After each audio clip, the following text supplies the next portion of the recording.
time. I think I'm going to start. And it would be wonderful, incidentally, if you could keep your cameras on. It makes the entire experience a lot more human, a lot more engaging. This is me looking at you. This is me looking at what I'm showing you. And hopefully what you're mostly seeing is an absolutely magnificent piece of engineering. It is an LNG, a liquid natural gas carrier, built fit for purpose. It was designed to do that and exclusively that. And that design in the world of energy moving or mobility is the best design for an LNG ship. It's going to be a key part of the theme that I'll be sharing with you. So if everyone's good, we're going to get cracking. All right, so buckle down, hold on to your seats. I'm going to move at pace, and hopefully we'll have some time for questions at the end. Everyone good with that? Brilliant. So what are we going to be talking about? Destinations. Today is all about destinations, and destinations are interesting because as business owners, we all need to be driven by both purpose and intent. And purpose sits in two areas. It sits within our business. What is the purpose of our business? We can view it from the perspective of many different stakeholders. For yourselves, it might be something that gives you meaning, makes you feel you're making a difference in life. It might be about putting economy on your table. From a customer point of view, a customer says, why should I care about you? What is the purpose behind why you exist? But we also then have intent, and intent always lies in the future. And intent fits neatly into destinations because whoever we are, wherever we may be, however we feel, at some point in time, there's going to be a final destination for us. Not the business, but for us. And I want to talk about setting destinations because if you have clarity around your intent and you're clear on what your destination is, then as an engineer, you can create a blueprint to achieve that destination despite what's happening in the economy and use that blueprint to build a business that reaches that destination. We'll talk to some of the impediments in the destination. Let's call them the storms that get in the way of this journey. I want you to shape up lexicon, in other words, the language, so we're all speaking with similar language. The word scale up is used widely. What does it mean? Typically, you build scale in a business to precede growth. If it's done effectively, the growth is organized. If it's done effectively, as you grow, you accumulate value. So let's get those principles clear. I'm going to share a story with you of a real live person, a real client that we worked with a number of years ago, in how, in having set his destination, realizing where he was, where the destination lay ahead, we used a 7-step framework to get him to reach that destination. And then there's going to be an action that I'd like to invite you to. So with that, let's get going. Building a business is like sailing a ship. They have a lot in common. Every ship, besides staying afloat, needs to start by saying, where am I and where am I sailing to? What is my destination? Clarity on your destination means you can measure your achievement of the destination. It also means that you can chart a course to reach that destination.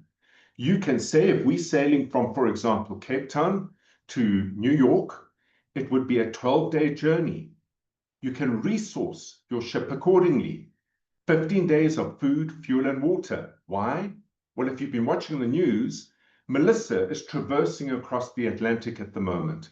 We have storms, and right now, the storms are many. They take the shape of geopolitical issues. It takes the shape of internal politics. It takes the shape of poor economic performance. I promise you guys, right around the world at the moment, the economy is in a very calm state. It's not necessarily regressing. In some areas it is, but generally the economy is very, very flat. And we then have obviously the big issue of technology pouring into all of our businesses. I don't know if you've watched recently, Google Facebook, those crowds are letting people go, being replaced by AI. Amazon is letting 30,000 people go next week, all to be replaced by AI. So we have this onslaught of technology. There are many storms, and that's why you need to resource your vessel appropriately. The next thing is a vessel needs to be built for purpose. This is an enormous investment. And typically you get a briefing from your customer. The customer says, I want to move LNG gas from one country to another. In your business, what does your customer want from you? What problem do you actually solve for them? And in understanding what problem you solve for them, how do you create the right products? And in understanding what engagement experience they want, how do you create the right commercial platform to get your products to them? That then equally informs crew. So if we look at what preceded this, it was all laid out in a blueprint. We have a good understanding of where we want to be. We have a good understanding of our purpose. We have a good understanding of how we need to build our business to achieve that purpose for our clients in order to allow us to reach our intended destination. This is what's involved. So what you're seeing here is the initial blueprint of this particular vessel. It's a fantastic rendition. They look at all the activities that the ship needs to perform in order to excel at moving LNG gases. From there, they break it down into its components, its structural components, and then looks at all the operating functions in the ship itself. All of them are measurable, and as a result of that, they can see and understand and measure the performance of how the ship would get from A to B. Through that, in the design of the ship, in the building of the ship, in the resourcing of the ship, they have a blueprint against which to lead. With that said, let's start with the destinations. And these are inevitable. I don't care how much you love doing what you do or hating what you do. Hopefully you love what you do. In my early years, I tried to buy a business from a person who died at his desk at 92. His family could never understand him. But in my meetings with him, before he passed away, he said, I do what I love and I love what I do and I believe in what I do and I believe I'm making a difference. Having that passion for your business really does matter. It's hard when things aren't going well, but it really does matter. But destinations are inevitable. The first one is closure.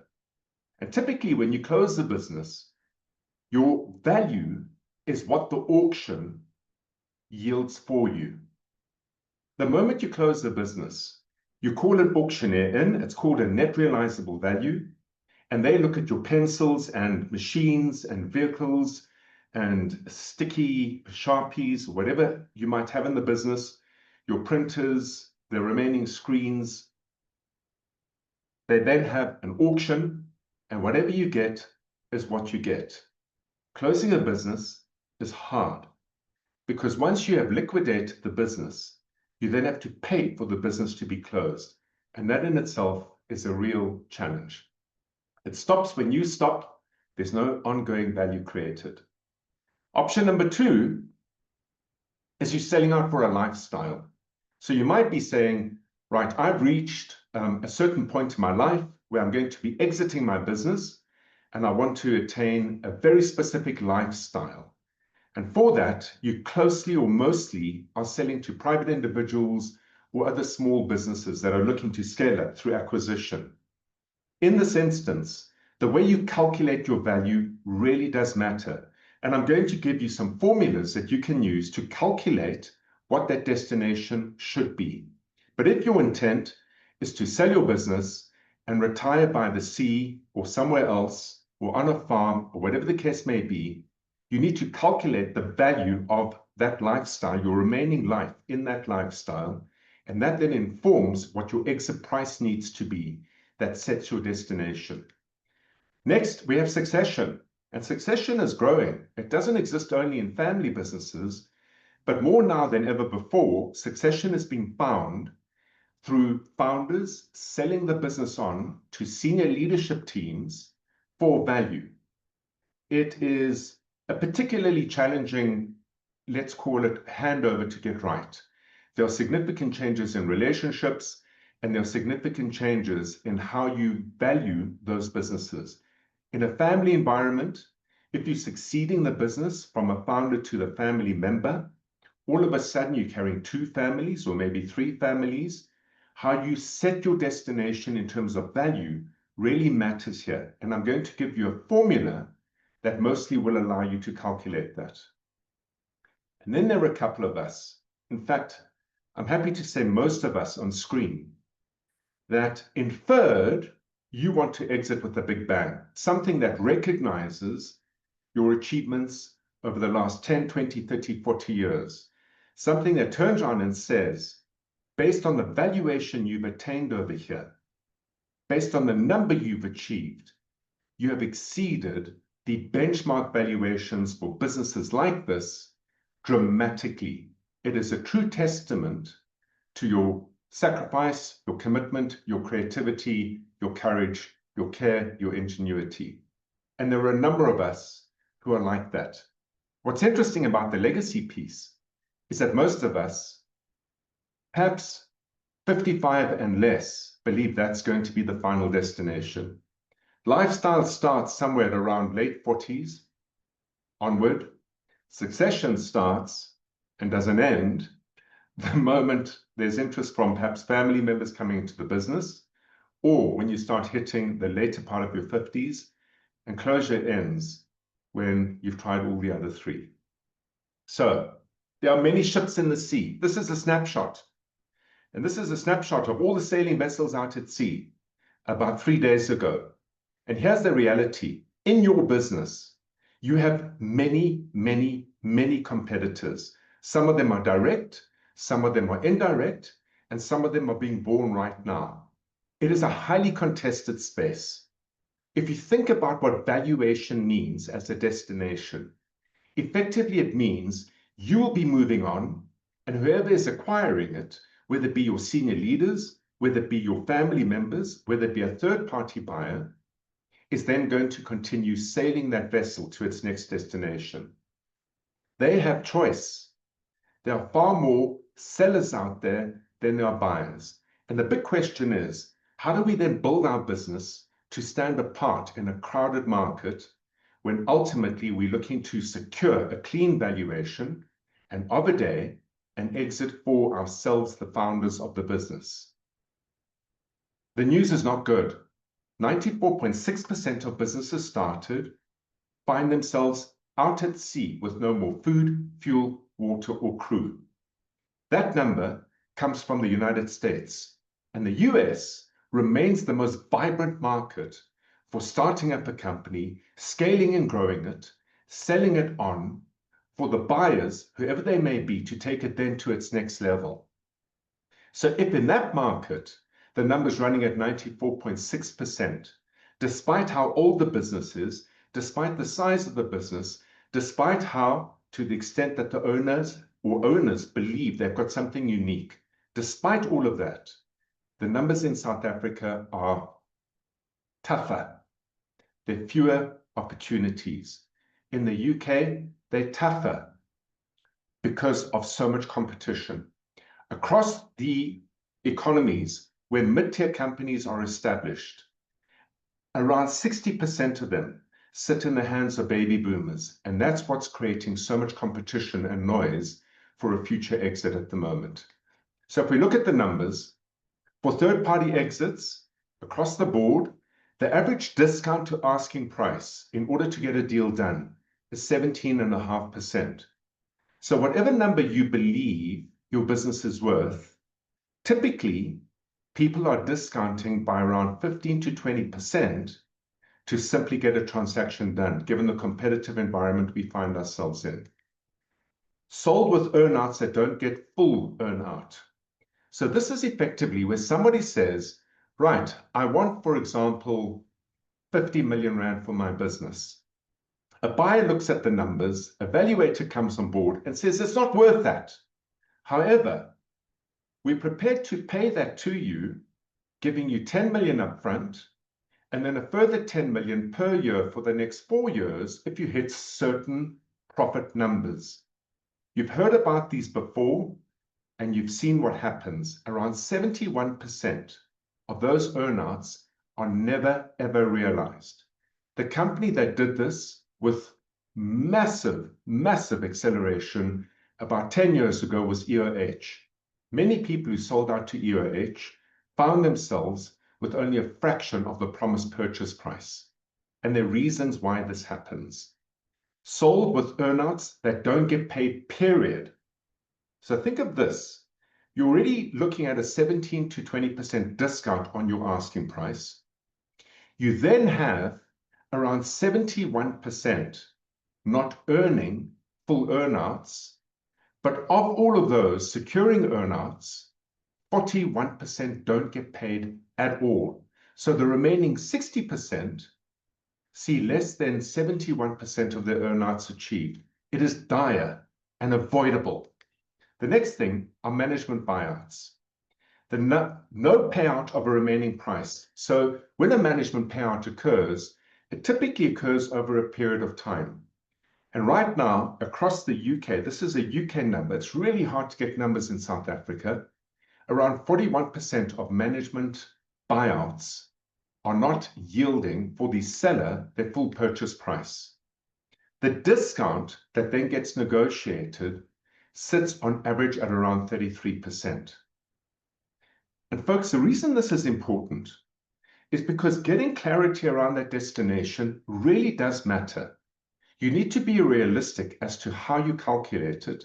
And more importantly, you need to be realistic around your ability to achieve it. In family businesses, out of every 100 companies, from a founder to first generation, on average, globally, 27.9 remain. From founder to second generation, 12.2%, and third generation is 2.8%.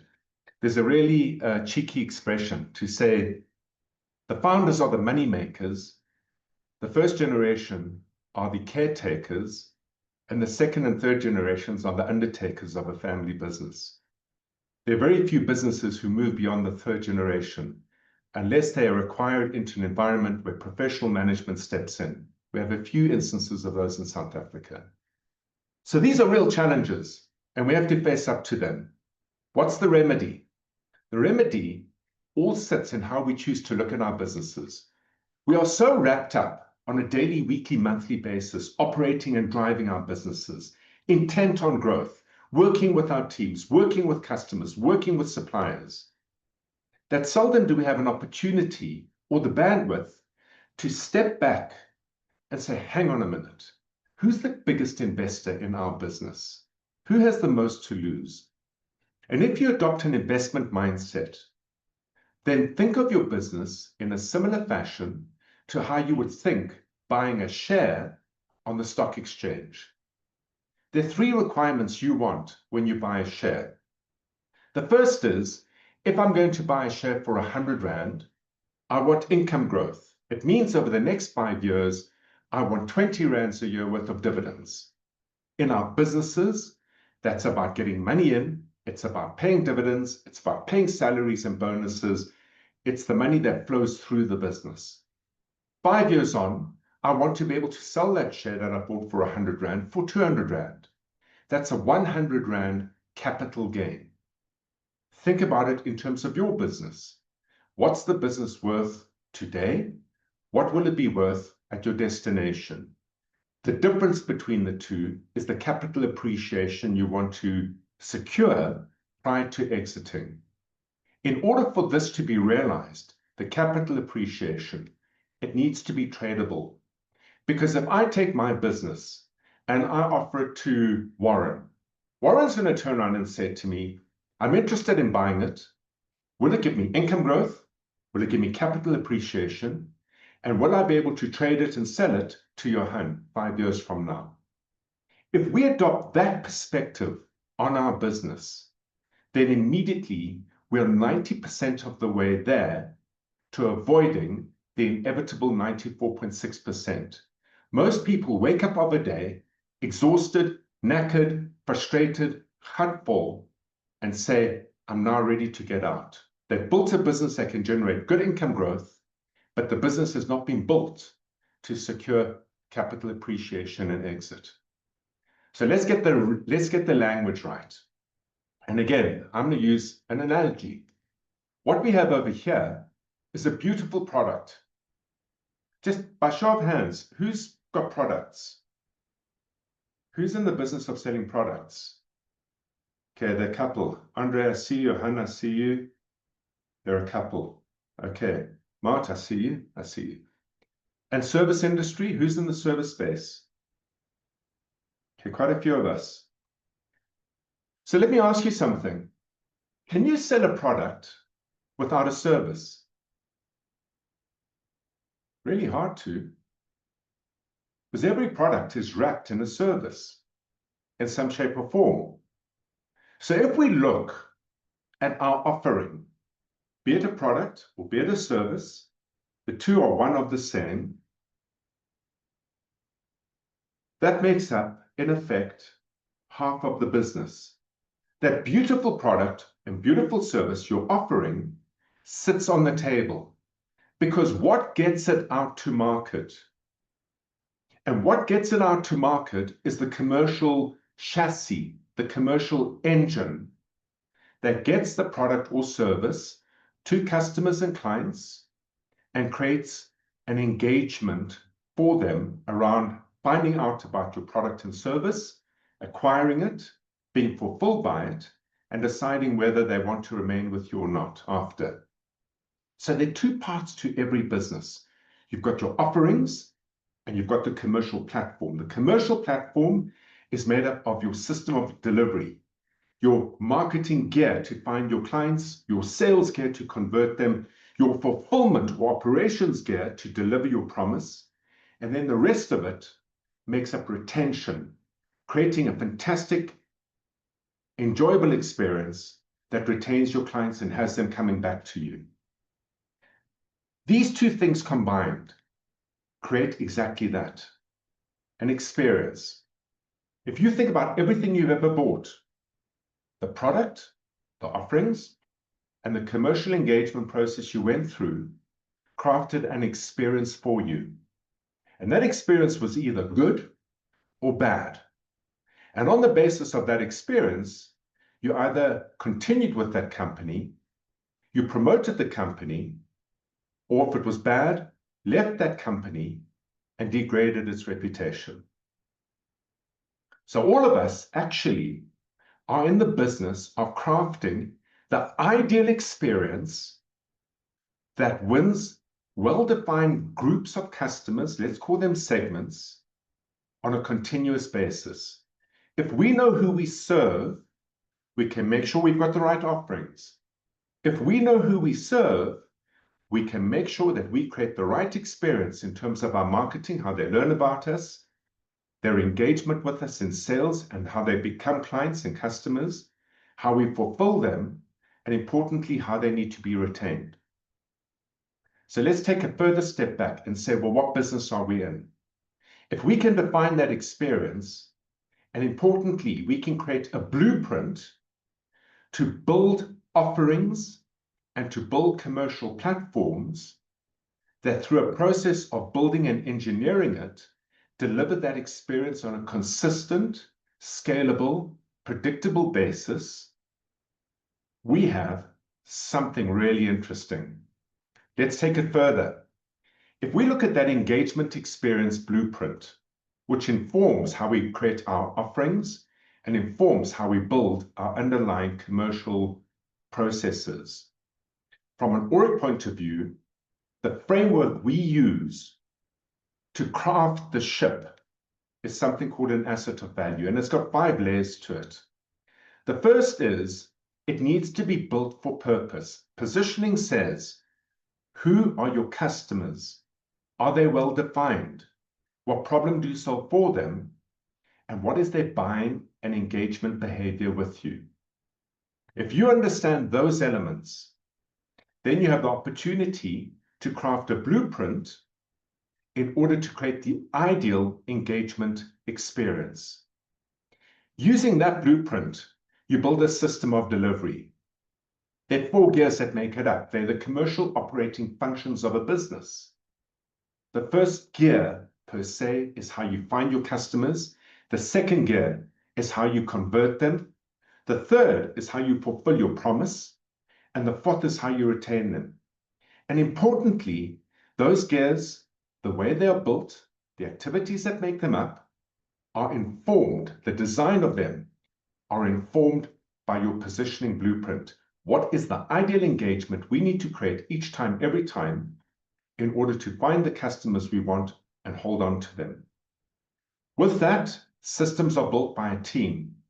To the extent that you work with your team to craft the systems that bring your positioning blueprint to life, it means you're capacitating the crew to operate the underlying gears that drive your business into the market. It is that that releases your time to focus on growth. And when we talk about growth, Peter, are you with us? Peter Ture, you spoke about a big number around succession. Succession has 4 different stages to it. It guides how you grow over a period of 5 to 6 years. In that instance, growth is not growth. It needs to fit your destination. And then finally, your real job as leaders in a business is to constantly be on the bridge of the ship rather than in the engine room, leading the business against the 5 levers of value. And those 5 levers of value are what allow you to engineer the outcome of your destination. So let's make it practical. If we apply the framework, there's 7 steps. You've got to know where you are. That's a value issue. You're then going to define your destination. Again, that's a value issue. From there, we're going to design the blueprint to achieve the difference between where we are and where we want to be. We're going to build the underlying system, empower the crew, chart the course over a period of time, and then measure our performance against the 5 levers of valuation. I want to bring it to life by sharing a story. With a business, it was up and running when we started to engage with them for 11 years. They were doing a profit before tax number of 1.7 million rands. They're an audio-visual event supplier. The people who supply the lights, the sound, the filming, the cameras, all the technical aspects of eventing. This particular individual, Anthony, wanted to immigrate to a place that had lots of kangaroos. And in order to do so, he decided he was going to exit his business. And to his horror, the market offer that he had received sat just on 5 million rand. It simply was not enough. He could simply not afford to immigrate. That's where he was then. His story looks like this. Numbers on the vertical and time on the horizontal. I'm going to show you 3 different sets of numbers: turnover, operating costs, and profit before tax, plus the growing valuation. He started his business and he scaled it successfully. Interestingly, he wanted out when scale became stale. He was bumping along, not growing. It was at that point that he started to see everything wrong in South Africa and decided that the grass might be greener elsewhere. He then undertook a program of engagement with us. We repositioned the business to redefine the blueprint. And with that, we built the underlying commercial chassis to accelerate growth. And prior to exiting, he undertook a program of next level growth before exiting for capital value. Accelerating growth is where you acquire more of the market share. Next level growth, that's a turnover indicator. The next level growth is where you look at profitability, the shock absorber, the resilience of the business itself. So if we look at his performance, he started and he grew quite successfully.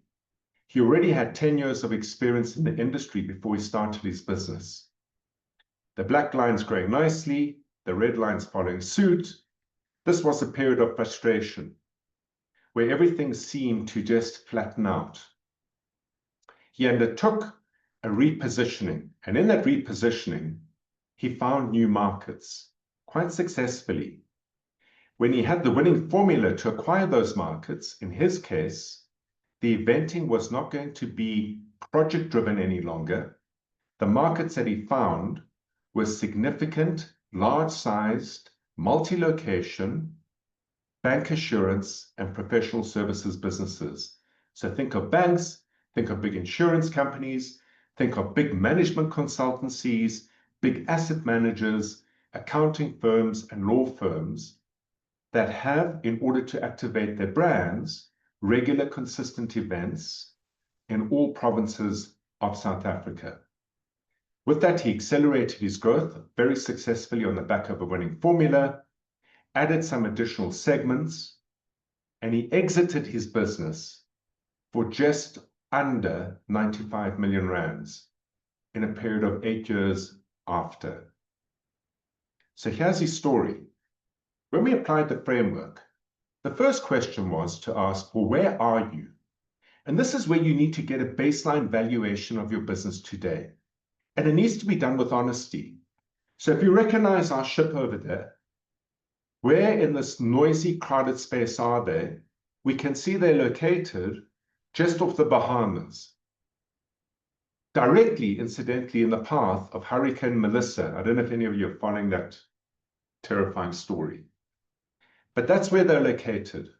So how do we locate where we are today with our baseline valuation? You're going to pull out a calculator, and please don't be angry with me.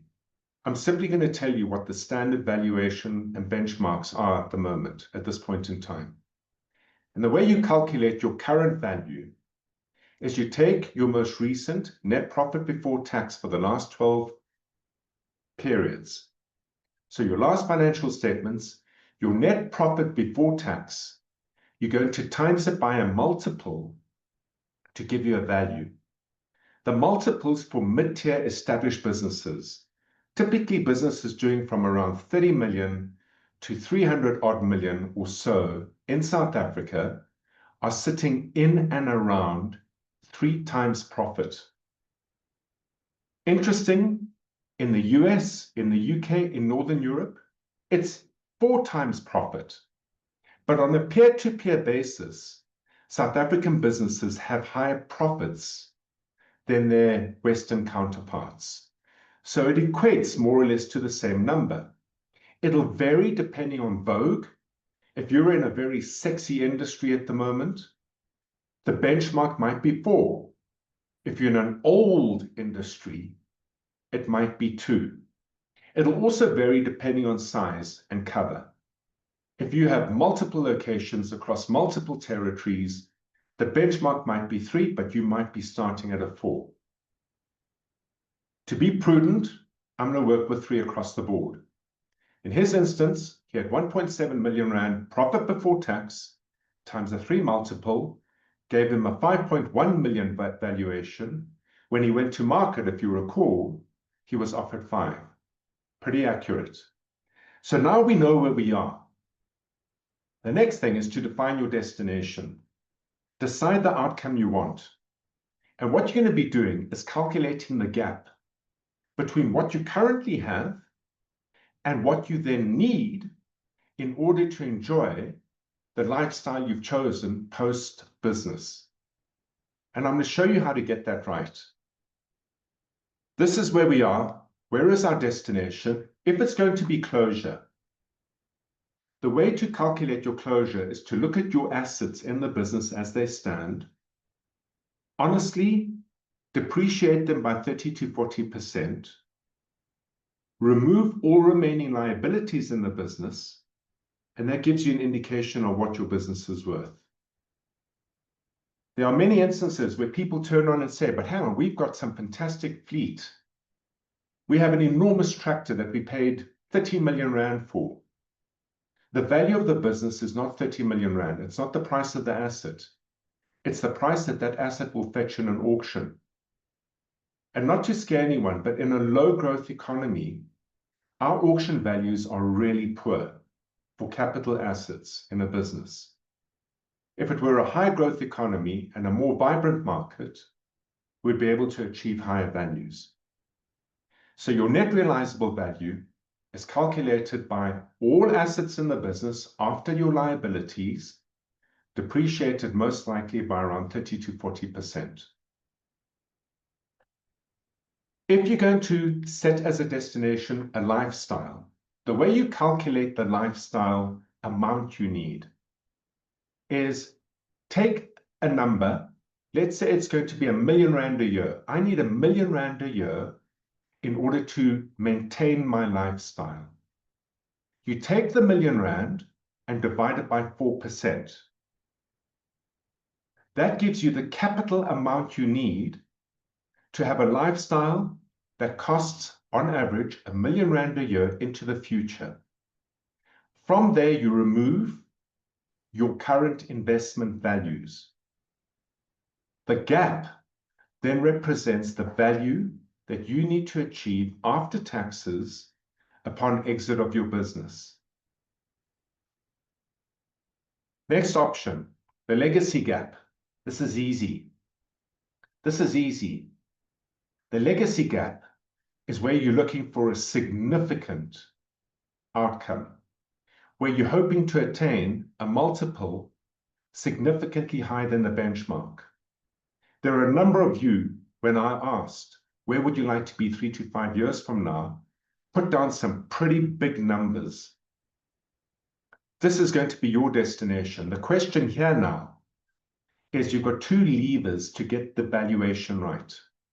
The one is your net profit before tax, which means the blueprint that you put down needs to significantly grow the size of the business, but at the same time, you need to lock in the 5 levers that impact the multiple of the business. We'll cover that later, but that's going to be your objective. And then the final option is succession. If you're looking to bring family into the business, the way to calculate what the business needs to deliver for you is to take the dividend that the business currently produces to support a family, divide that by around 30-odd%. And that then gives you an indication of the pre-tax profits you need to achieve when the second family or third family come on board. Does that make sense, folks? So you've got numbers for destination. You've got numbers for where you are currently. The next thing then is to get the blueprint designed. And the way a blueprint works is if you look in the early phases, this company saw itself as a business that offers sound, light, recording, audiovisual, eventing equipment. In effect, it's a hardware business with a service wrap where they set up everything for events. With that, they went looking for markets. Directly, they sold to banks, accounting companies, insurance companies, consulting companies. They sold to retail for product launches. They sold into the industrial landscape for new service offerings. They offered it to chambers and associations whenever they held their AGMs. And they also sold indirectly through channels in event management and media. Arguably, you can turn around and say, this business was built saying, the product we have is a hammer, the markets we have are all nails. And when you try and be all things to all people, in every instance, you find yourself in a position where, as this business did, they won the odd project every now and then, but every time they won it purely on price. We repositioned the business, and through a process, working with Anthony, we asked him to say 3 things in positioning. Who is the customer you ideally would like to serve? Who has consistent events? What is the problem they're looking to solve with their events? And do you have access to them in your current client group? And with that, he made a decision that he wanted to focus across bank assurance and professional services. So he looked at banks, he looked at accounting firms, law firms, insurance firms, and consulting asset management firms. And what he learned about the problem that he needed to solve is they have 5 different eventing formats. They typically have 2 big national events. So whenever they have staff loyalty awards, whenever they onboard new talent, competing for new talent at universities and other companies, whenever they produce their year-end performance results, those are big national events. They each occupy branches across the country too. And the heads of those regions typically enjoy 3 events. The events are there for client breakfasts and engagement, client collaboration with other partners, and then staff awards events at local levels. So if you listen carefully, there are 5 eventing formats, and those 5 eventing formats can be resourced with sound, light, recording, audio-visual eventing equipment to the T. And in effect, what Anthony went and did is, after he said, we serve multi-location, professional and bank assurance brands where we can provide on time, every time at a set standard and a set quality, on spec, eventing technology activation formats. And the way we sell it is at the branch manager level, the branch marketing manager level, who have a budget every year to enjoy 6 events in 3 different formats, and at a group marketing and group finance level, in order to support the budgeting at the branches, they can see which branches are using the budget, which branches aren't using the budget, with the assurance that every single event across the various branches is at the same standard and spec. If you look at it, the products meant nothing. The problem being solved in that manner at a group level is what won them and got them access on annual long engagements with clients to provide the events. With that said and done, that then becomes the blueprint of the business. If we build a business to deliver that as an outcome, that problem, through that engagement experience, in terms of how they learn about us through our marketing, how they engage with us through our sales process, importantly, how we fulfill our promise, and then the reporting formats that are then given to retain them, we then have success. We can move away from an eventing project management business into a more predictable, annuity, consistent performance business. That blueprint then informs the building of the system. In using it, we engineer repeatable, scalable systems. These are the elements that are involved. There are 4 gears that make up the commercial platform: the marketing gear to find clients, the sales gear to convert them, the fulfillment gear to deliver your promise, and the retention gear to hold them. Each of those gears is made up of multiple, let's call it systems, and systems have 6 components. Activities in sequence that give a measured outcome that can be taught, delegated, and remunerated. And in doing so, around 207 odd systems make up those 4 gears. It forms the commercial platform or foundation or engine or chassis that effectively takes your products and services to market against an absolutely engineered engagement experience, because it's the experience that sets you apart from everyone else who equally has lighting, sound, and recording equipment. The way that it gets built is ideally with your crew, to the extent that you work with your crew to design the systems that make up your commercial chassis, informed by the blueprint, means you automatically empowering the crew to drive those systems. Gears are the functional frameworks, as I mentioned. It informs in a system what to do, when to do it, how to do it, and it is against a measured outcome. When building systems with your team, given the fact that a measured outcome is one of the fundamental aspects or elements of a system, it means you're having your team agree with you on their effective performance management. It then allows you to lead a team differently. Instead of micromanaging a team, instead of constantly sitting on the back of your team, it builds a very different culture in the business. And it is the culture of a team. And that really has 4 elements to it. Every team member knows which systems they're responsible for. Know your job. They know that they've got to drive those systems, perform the activities in sequence that give measured outcomes. Do your job. If something's not going right, communicate ahead of time. And importantly, be accountable.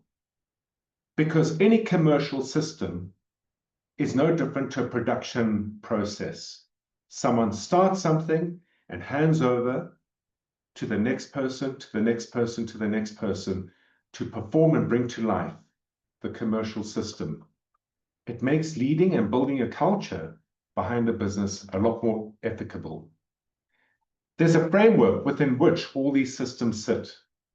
If I'm involved in the group or team that's responsible for sales conversion, we know what the framework is. There might be 15 different systems we use to take inquiries coming through from marketing and convert those clients into customers before handing them onto the fulfillment gear.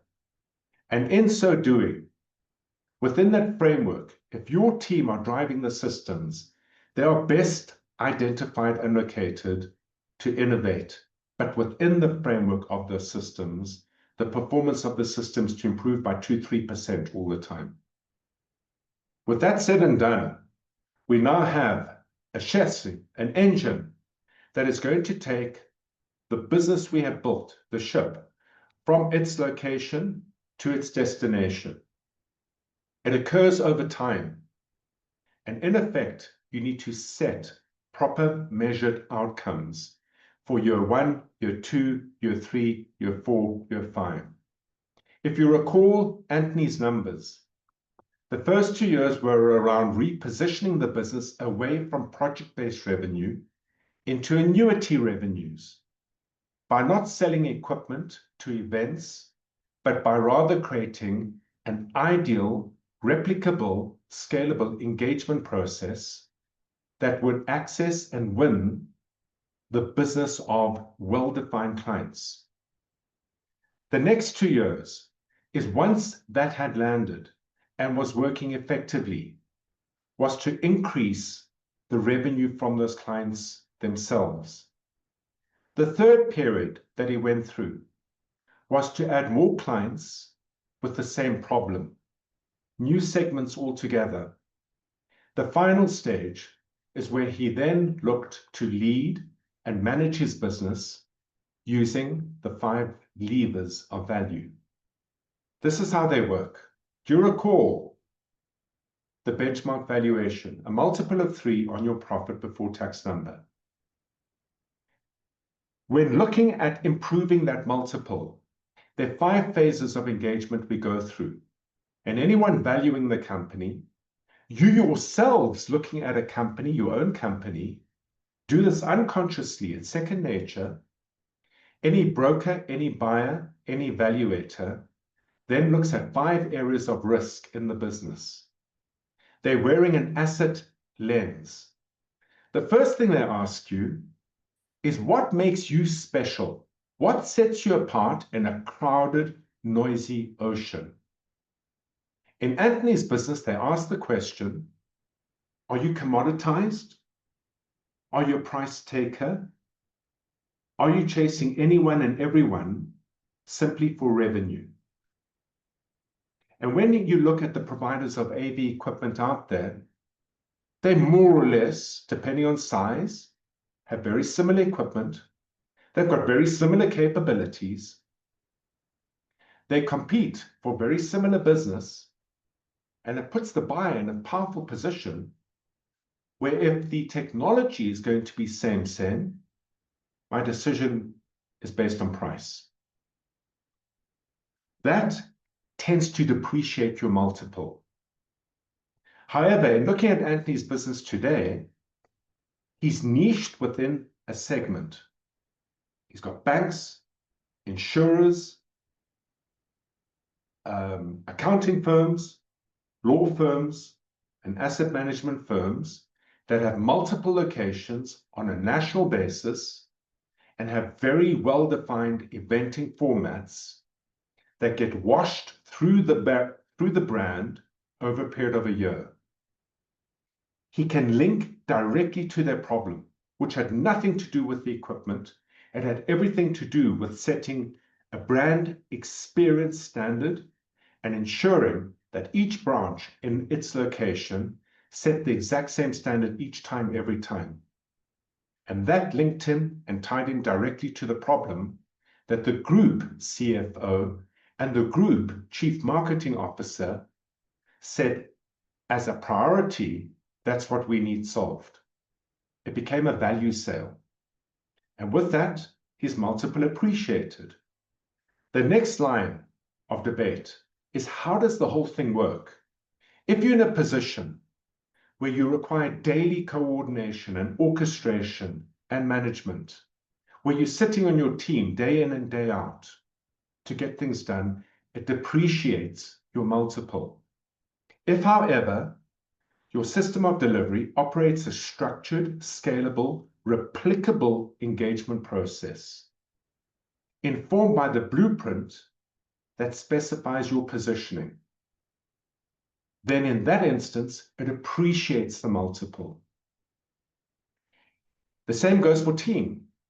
If your team needs ongoing micromanagement and coordination, because people look to you to do what they need to do next, it depreciates. If, however, you can show your team is located as teams in the 4-gear framework, your marketing team that bring new clients on board, run and operate systematized engagement processes that marry and match the requirement of the customer segment you want to own and dominate. They have the freedom within that framework to operate the business largely without your guidance. The same thing goes for sales, the same thing goes for fulfillment, and the same thing goes for retention. And to the extent that you can tie the performance of your system operators or team to the performance of the system of delivery, which has been designed to win the positioning that you've identified as the market opportunity, you have a proper scalable platform in play. From there, that then shows evidence that you as leaders have time to focus on growth. If the growth coming in is random, inconsistent, and price-led, as opposed to targeted, cumulative, and value-led, it has a significant difference on that growth multiple. The last area that gets considered is, where does the risk lie? If the business has key individuals in it, without which the business would not be able to perform in the future as it has in the past, it depreciates the multiple.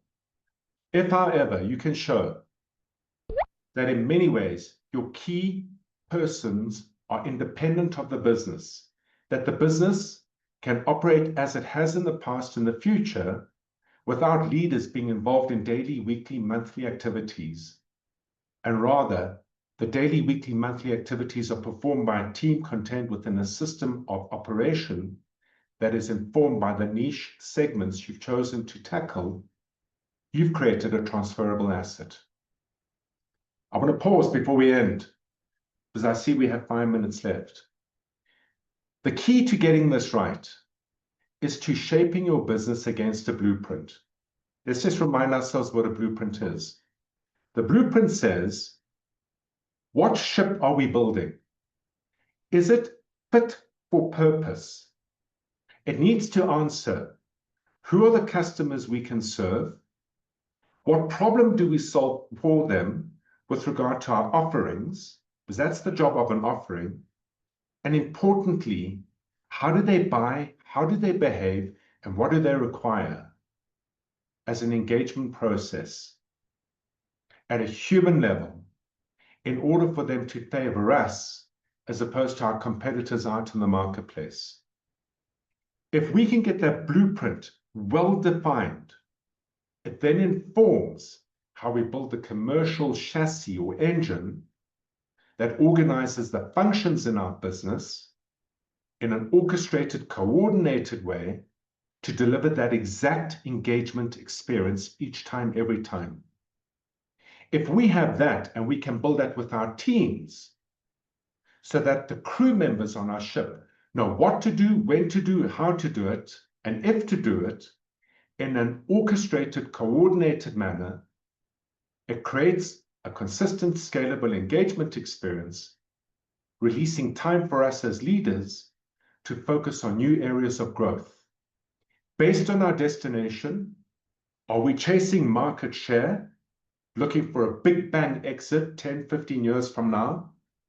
Or are we chasing profitability, looking for a shorter term exit 3 to 5 years from now?